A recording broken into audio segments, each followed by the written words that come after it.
A special shout out to our sponsors. The Trust Restaurant Group of San Diego are now fully open for business. We're ready to serve you at our flagship restaurant Trust, Rare Society, Cardellino, and Fort Oak. Executive chef and co-owner Brad Wise wants to share his love of good eats with our San Diego community. Chef Brad uses locally sourced ingredients that change with the season. Trust staff's aim is to provide their patrons with great food, cocktails, wine, and service. We invite you to come to any of our fine restaurants for a meal of a lifetime. In good food, we trust. Product of Rugby, the official workout t-shirt for the American rugby player. You can help the Product of Rugby charity. With every item sold, $5 goes to feed the American children. The San Diego Legion presents the Quick Tap Rugby Podcast with your hosts, CJ Johnson, San Diego Legion's own Nate Augspurger, and celebrity Chef Roc. Welcome to the episode of Quick Tap Rugby Outlier Podcast. I'm your host, CJ. Like always, I'm joined by U.S. Eagle, MLL star, my favorite rugby player, my friend, my colleague, Nate Augspurger. What's happening, my brother? Yo, what's up, CJ? I'm in full off-season mode, but I decided to rock the Legion polo today. I ain't mad at you, but I ain't mad at you. And also joining us, our favorite co-host, let me just say this, get it out there, celebrity chef, host of the Chef Roc show, one of the best chefs I know, my friend, colleague, and mentor. Chef Roc, what's up, my brother? How you doing? All right. What's up, gents? How we doing today? We're doing good, man. We're doing good, my friend. We're good. We're feeling good, looking good. You guys are looking good, all happy. Nate, you look good because season's over. You get to rest a little bit. Yeah. I wish I wasn't, but hey, that's the cards I'm dealt, baby. So Chef Roc, we will say to you that you look good, even though we're probably lying to you, but we do it anyway because we have to. So I'll take that as a compliment, CJ. Anyway, right on. Okay. So this episode is all about Nate. Nate's on the hot seat again. We're talking about the San Diego Legion season, the future of the San Diego Legion, the playoffs, the draft, everything Nate's going to talk about. We'll get Nate's perspective. So Nate, I'll throw it right out you. Throw it right out there. 6-10 this season. Several years ago, third place in a short season. Now you were in fourth place. 9th overall in the league, but 4th place in the Western Conference. Talk to me, man. How you feel about that? What's your plans? What's your goals? How you get back to being number one again? Because you had 2 years when you ended number one. Yeah, I think. I mean, looking back at the season, obviously, as the season was coming to an end, we already knew we were eliminated. So I've been able to. I think a lot of us have already kind of started, taking our notes and figuring out all these tough lessons that we had to learn and how can we get better from them. There's one nice thing about when you're humbled is it usually sparks something in you. It makes you feel like you have more to go. It makes you feel like you got to find new ways of doing things so you can be better. So that's always the good part. And I think that's definitely something that we're going to have to use to our advantage when you start thinking about how do we bounce back in the upcoming season. So so we're definitely not up to standards, CJ, and we all knew that. And right now it's really about, all right, we've had 2 weeks now where we haven't been competing anymore.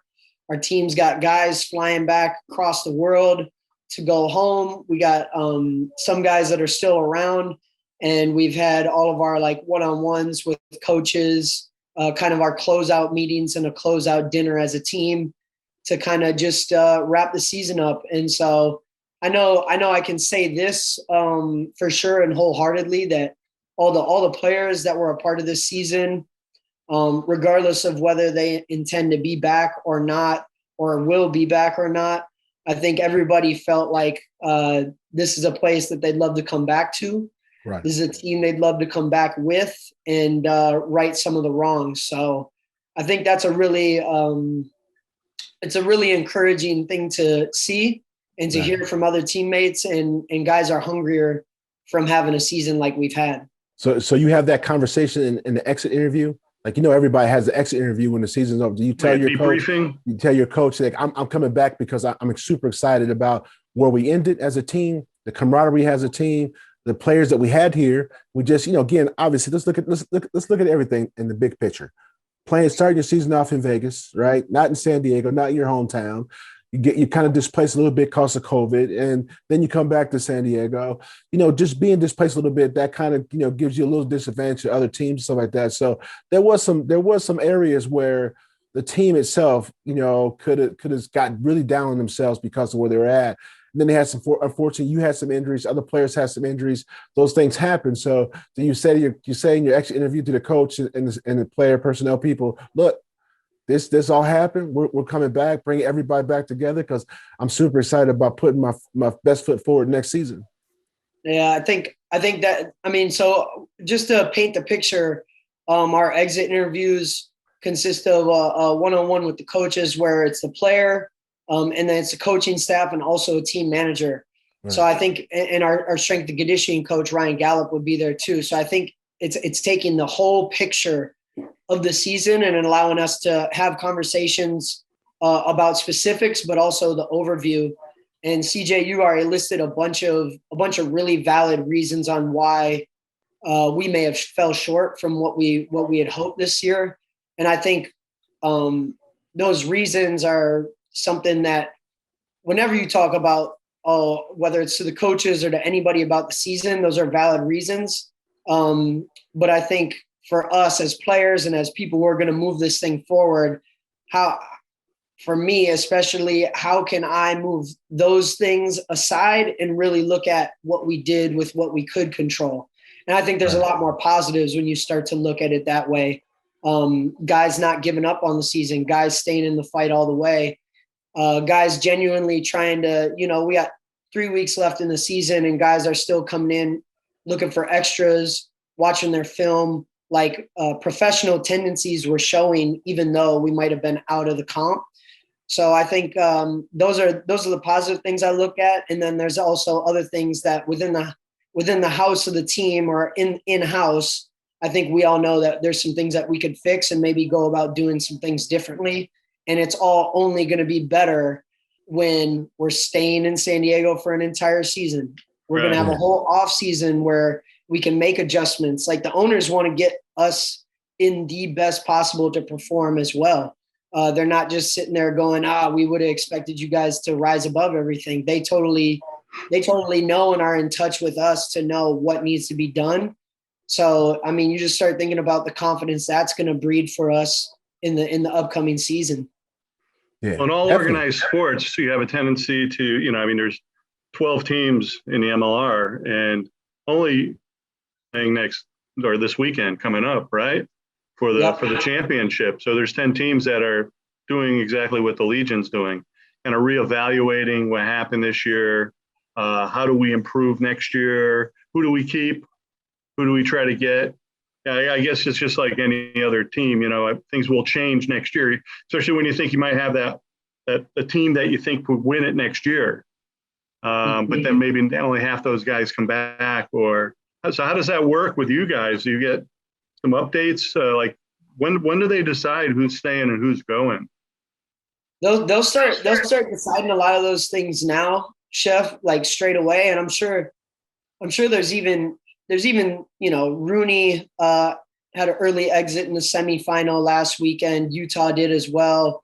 And even those teams would have probably already been laying some type of foundation for what needs to happen for the next season. Yeah.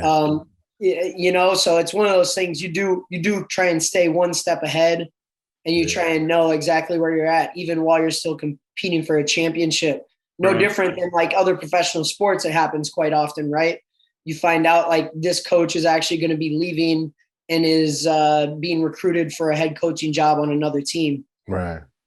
Yeah, definitely. San Diego Legions have a good management program, a good management team. The ownership's good. So I'm sure they're already planning ahead of time before the even season.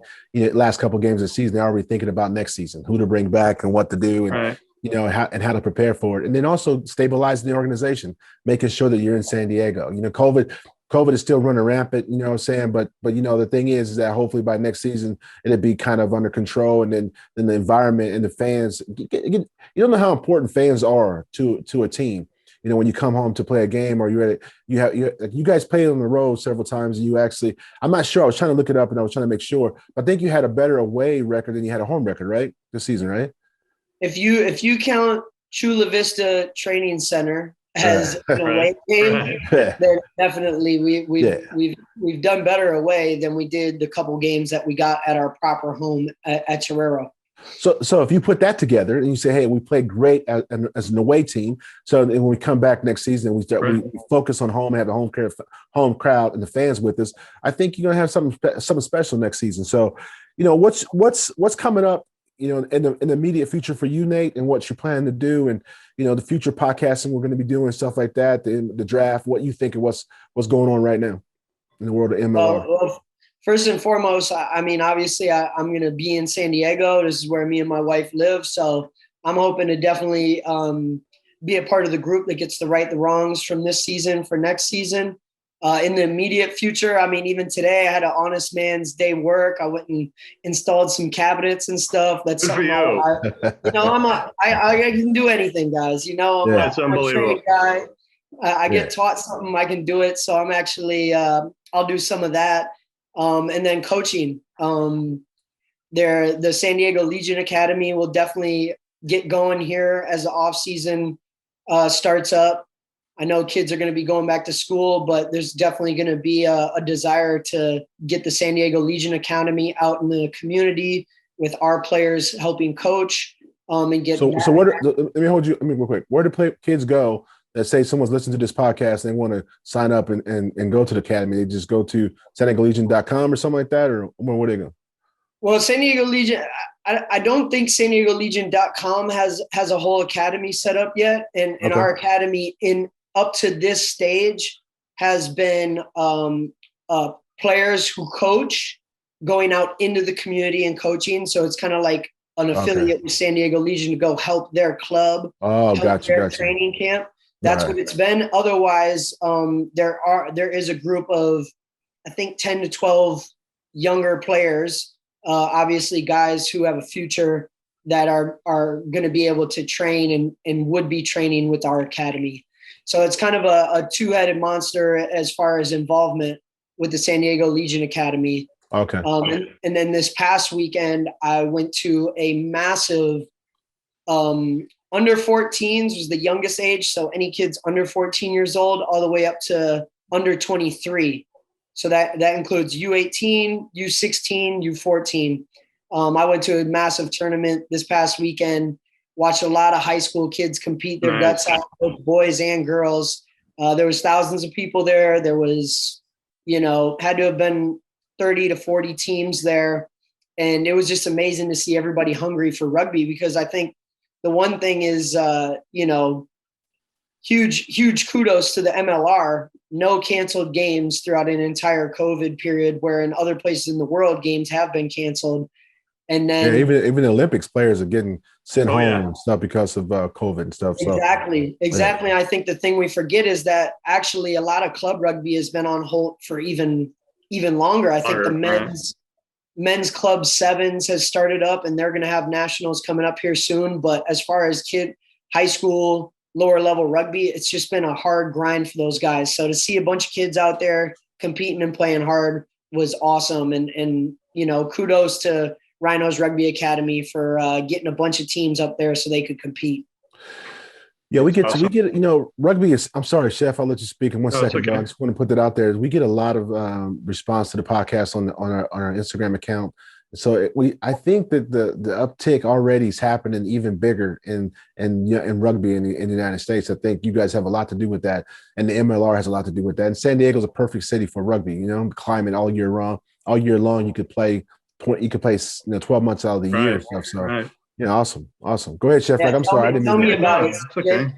Tell me about it. And when I was growing up in Minnesota all those years, I'd have to find an indoor facility. I'd be kicking in a basketball gym or doing rugby practice in a basketball gym half the time. Yeah. We're spoiled. I wanted to give a big shout out to San Diego Fan Club for the Legion.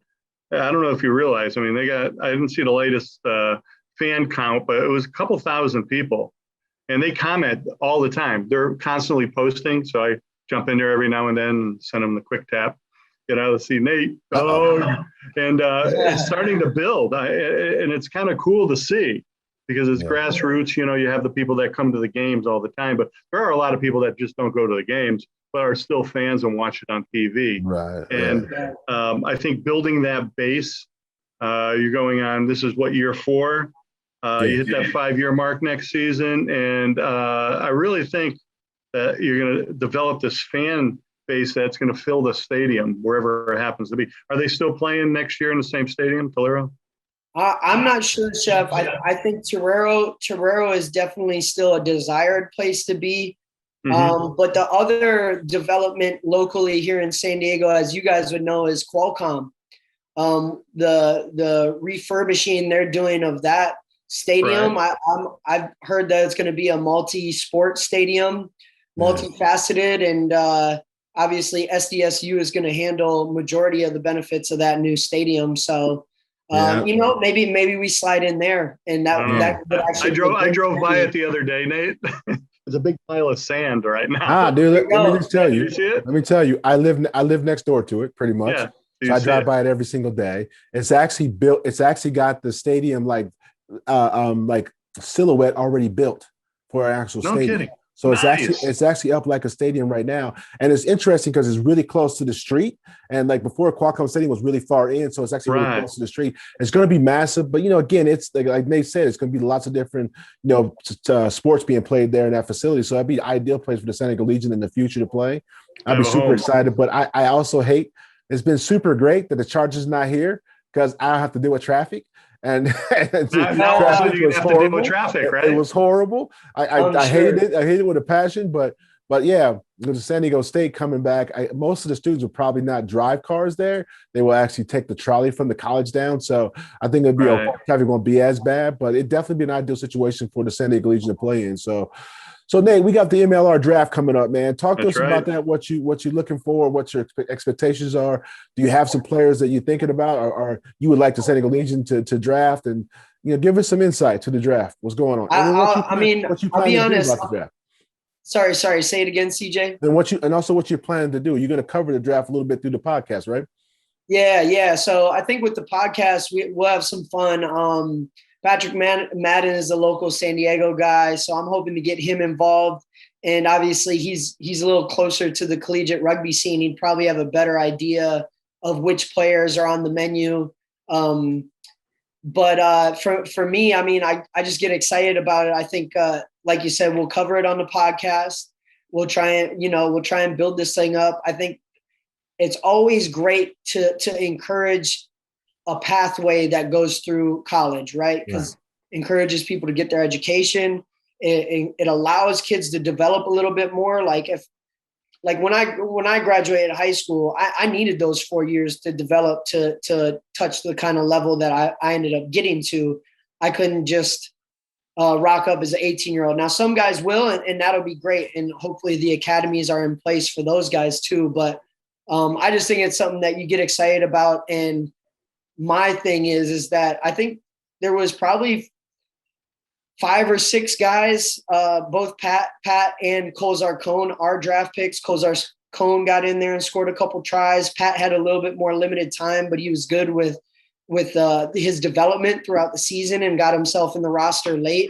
But Ryan James is somebody who wasn't in the collegiate draft, but a young guy who played really well. Connor Mooneyham is someone who was drafted. He was outstanding for the Gilgronis all year. So I think there are actually some young guys who, you know, the thing is they're coming from a place where they're the big dog. They want to get the ball. Their team wants them to have the ball and have them making a lot of decisions and stuff. When they get to this level, they can actually just do their job and focus on doing that. And I think it's kind of interesting. Some guys maybe won't adopt that as easier as other players will. And then some guys who, you know, you wouldn't think are actually going to do really good being surrounded by a lot of professional guys who are taking some of the load off. So there's a lot of good players, man. Christian Rodriguez in LA. He had a good finishing campaign. He got to start a lot at 9 late at scrum half. So I'm excited. I mean, in general, I just think it's kind of an exciting development here, and it'll be the second year for it. Hey, we'll look forward to your conversation with Patrick to pick up what he thinks. And and get into a discussion about that. Hey, I know the championship's coming up, Philippines in Atlanta. What do you think? I don't know, man. The game's on Sunday in the Coliseum. So the top seed, the best record gets to host their own final, which is a big advantage, right? So Atlanta's got to make the trip. I think Atlanta and Rooney, New York played. I think if the game was in New York, I think New York would have won. Since the game was in Atlanta, I think Atlanta won. It was a 9-10 game. They won it late, and I think that genuinely was the difference. So LA, Atlanta, the thing about Atlanta's game, guys, is these guys love to kick. They love to play a kicking battle. They limit the amount of mistakes that they make with the ball. And the only way I see LA really being able to stick it to them is they just got to be LA. I think they're going to be brave enough to run some of the kicks back and not just try and kick back and get in the kicking battle. And, if it is, then it'll be well controlled by Matt Guito and some really class players who have played international rugby. They know how to play that kicking game, but I think LA is equipped to run it back. So Atlanta's going to kick them the ball, and I'm just really interested to see what LA chooses to do with it back to them. Should be a fun game. So I'm sorry, Nate, I want to go back a little bit. Chef Roc kind of jumped the gun on what I wanted to continue. No, it's okay. It's okay. Hey, great we're question. all hyped about finals, though. I'm excited to watch it. So. No, great question. And we'll go back to that. But I want to go back to the college draft, and we'll talk a little bit about it in future episodes. But there's a new rule now in college where a college kid can actually sign and make money off his likeness and get endorsements and stuff. How do you think that's going to affect rugby? Because already I've seen the impact in college football. There's a high school basketball player from San Diego. He just signed a multi-million-dollar deal, and he's only in 11th grade. He's actually already signed, and he's a smooth, one of the best basketball players I've ever seen. He's actually traveled to a different city. He's from San Diego. He actually plays in North Carolina or something like that. But anyway, he signed a multi-million-dollar deal already. So how's that impact college rugby? Or can it impact college rugby? Or will you think players will actually come up from overseas and play college rugby here because they can make money off endorsements and make money because you monetize your likeness. You can sign several deals with different companies. No, I hear you, CJ. So one really interesting dynamic, right? And I think all the old heads in America and NCAA have been holding out for this for a long time. Rugby primarily isn't an NCAA sport. Right. Rugby's generally been club or varsity or mixed in. There's a few teams that are under NCAA.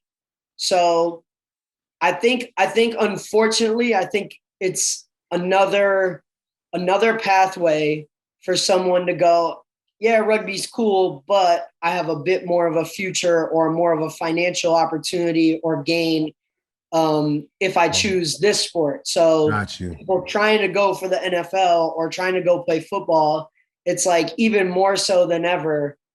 Well, but see, that's the thing. You don't have to play professional football to make $1 million. The quarterback for Alabama in high school. Quarterback from Alabama's already made like $2 million. I think Master P's son has already made like $20 million, like $10 million, and he's just a college. He's going to a historically black college, so he's not even going to a big college. So again, I don't think you have to go say I want to make it to the NFL. I just want to play 4 years in college and monetize my likeness. So my thing is that if players can monetize their likeness and make money, maybe more players will actually come here and play versus staying overseas or something like that. I think the question I was asking is, will that encourage players to come to the United States to play college rugby, or will they not would that not help them at all?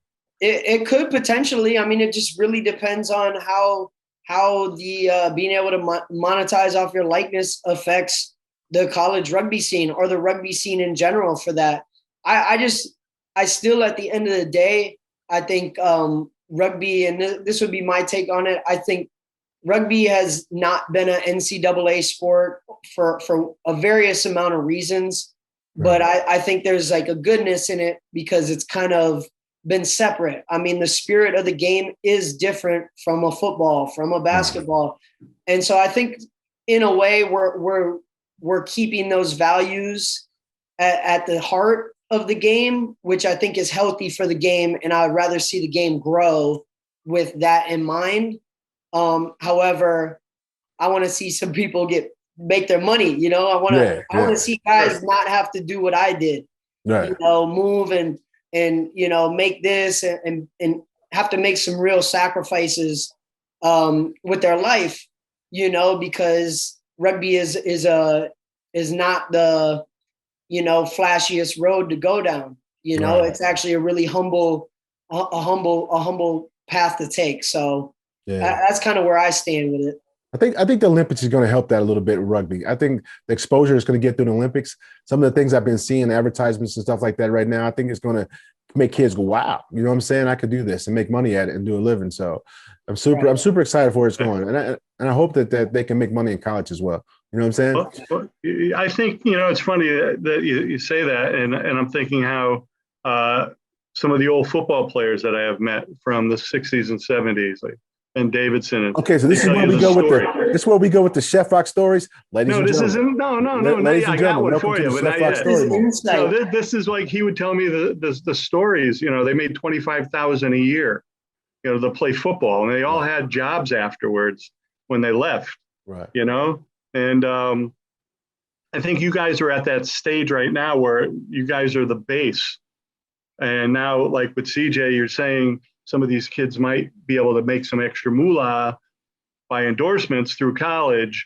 And all of a sudden that wasn't around. All of a sudden that's around.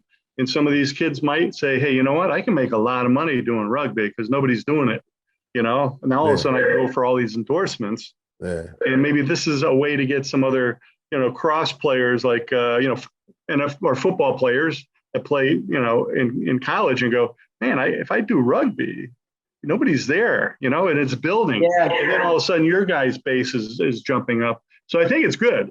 I really agree that it's long overdue, but for rugby, I think it is potential for getting everyone up the old scale of the salaries. That makes sense. Boosted up. That's, you know what?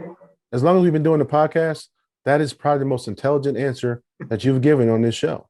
And I want to commend that right now and say, hey, thank you very much. What's he talking about? Jeez, can I go get a hunk of milk? So thanks, I want to say firstly, thank you. No, that's beautiful. Now, can I tell my story? Now, tell your story. This is your story. It's a quick story. None of them are quick, but it's the first time I actually ever met rugby players. Right. So when I first moved out here, there was a place, Oakwood Gardens. It was like these apartment complexes in Pacific Beach where a lot of young people live. Right. And we lived there, and it was a bunch of guys I came out to California with. A friend of ours, his nurse, had a bunch of friends. She was having a birthday party. So we go to the birthday party. Was she a rugby player too? What's that? Was she a rugby player too? Or no, but all her friends were. Oh, okay. All right. So these guys come down from LA, and it's the LA rugby team, some club. So for whatever reason, the guy walks, and I'm with my brother, was out, living with us at the time. For whatever reason, the guy walks right up to me and just punches me right in the face. Didn't say a word, didn't introduce himself, just came up to me, wanted to punch me. Punches me right in the eye. I go to the ground. Now I got like 10 rugby guys on me. So my brother's like, oh, how the hell do I get him out? So he reaches in and grabs this guy by the hair, and he pulls his head out and punches him. And guess who it was? Me. I looked up and my brother just punched me in the face. Hey, so there's two parts of that story that's funny. One is that you had hair. That's one. That is one. That is funny because you don't have it. That's funny. No. Two, you must have a face that people want to punch because I don't know why. It's like, why would someone walk up to you and punch you? I don't know why people would come up to me, but it was funny because it was a rugby team. And I go, I always remember that damn rugby team. Bunch of savages. And now you're doing a podcast about rugby. So I know, and I'm calling those guys out. Yeah, for 30 years, I'm calling them out. And that guy set you up for a future Chef Roc story. Now take this moment and thank him for punching you in the face. Thank you, everyone. Thank you, Jeff. I don't promote violence, but if you played an 80-minute game and you have one or two beers, it's not like a normal one or two beers. You know what I mean? You're right. You're absolutely right. And I didn't even know who the guy was. I never even saw him again. But we stayed for the rest of the party. This big and with a black eye? I had a big black eye. No, you had two. He hit you, and your brother hit hit a good you. party. So you had My brother hit me. Yeah. I hope you're in the same eye. Yeah. My one good eye hits me in. You know, no, it was pretty funny. I always remember that. Hey, so thank you, Chef Roc, man. It always My makes pleasure. me laugh, and I appreciate the Chef Roc stories. We got to focus more on those every once in a while. So there we go. Tell us, man. We got about a minute and a half left of this podcast. Right. Talk about the future, next couple episodes you got planned for the podcast. What you're going to talk about? Who's going to be on the show? And what's things? Okay, let me clear. Like I all of a sudden became stupid. No, that's okay. I'm used to it. What's the next show is going to look like, brother? No, you know what's funny is it's not funny, but I know from my end, one of our sponsors, the Trust Restaurant Group, I'm going to be heading over to the Rare Society restaurant, one of their steakhouses, and I'm going to have an interview with the chef, taste some of his food, and thank them for their support of our podcast. Awesome, bro. Maybe you got somebody over there too. You're going to eat some meat. That's right. And guys, I think for me, there's some exciting USA rugby stuff coming up, both men's and women's. I think we'll be able to talk about that. Try and keep it all things rugby. Like I said, I would love for us here locally in San Diego to maybe search out some of the grassroots people of the rugby community. Maybe we can get them on and share their perspective. I think that'd be really cool. Right. Get amongst the club rugby scene with nationals, and I think that'll be plenty. I mean, we'll be keeping it all things rugby. We'll keep it relative. Shout out to the men who are at the Olympics. Tough quarterfinal loss, but we've drew Canada in our next match to battle it out for the 5th place. Yeah. I don't think there could be a better team to try and take out our frustration of a quarterfinal loss too.